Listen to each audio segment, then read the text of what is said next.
everyone, my name's Deborah Kelly. I'm the author of The Thing About Oliver, published by Wombat Books and recently shortlisted for the Cbca Book of the Year Awards. I wrote this story to shine a giant spotlight on families living with autism, and in particular the siblings of children with special needs, otherwise known as the glass children. It's a book about family relationships and learning to cope with change, and it's a book about 12-year-old Tilly, who was striving to achieve her dreams against seemingly impossible odds. Being shortlisted in the Cbca Awards is such a thrill for me, not only because I'm listed alongside authors and books that I really admire, but I'm hoping that it will mean that The Thing About Oliver is available in libraries all over Australia and beyond. Rather than tell you too much about my book, I thought I would let Tilly, the main character in my story, speak for herself. When I'm a famous marine scientist, I'll live on a boat by myself. I'll snorkel on the reef all day long, and I'll know all the different kinds of fish by their scientific names and their common names. But before I can learn to snorkel, I have to be able to swim properly. And right now, I don't even own a swimsuit.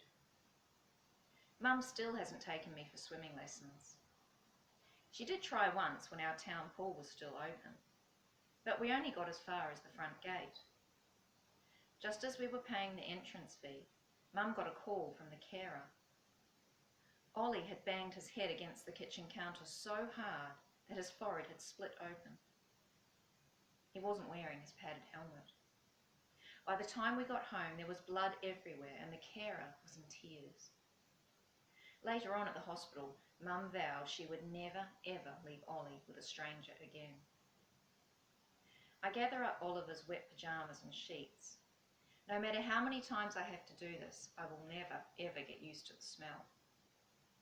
I screw up my face, turn my head away, and hold my arms out in front of me as far as I can. I head for the laundry, being careful not to trip over the toys and clothes that have been flung out into the hallway.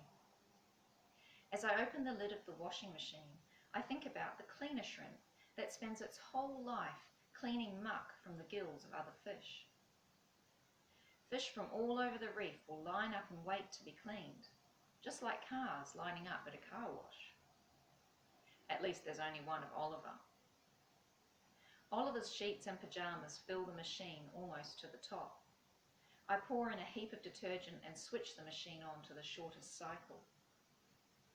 I wish I could set it to the 2-hour cycle. Oliver likes the noise of the washing machine. The rhythm of it blocks out all the other sounds that bother him. It makes him sleep more deeply and for longer, but a 2-hour cycle would use too much water. We aren't allowed to waste water. We're in the middle of a drought. Our front yard is a dust bowl. There's no water to spare for lawns. There's not even enough water to grow grass for all the cattle and sheep. Most of them have been sold or died. The ones that are left are being fed hay brought into town on the backs of big trucks. Our town had a swimming pool once, but now it is even drier than our front yard. Some kids from school go into the city every Saturday for swimming lessons. We go into the city on Saturdays too, for Oliver's therapy. Once I asked Mum if I could have swimming lessons while we were there. Swimming lessons in the city cost too much money, she told me. Please, Mum, I had practically begged her. How am I ever going to be a marine scientist if I don't know how to swim? But Mum just shook her head. You know how busy Saturdays are already.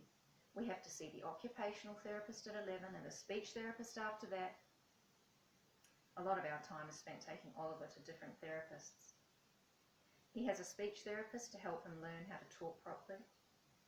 He has an occupational therapist to help make his muscles work better, but also to teach him how to do little things that other people find easy, like putting on shoes, holding a pencil, or using a spoon.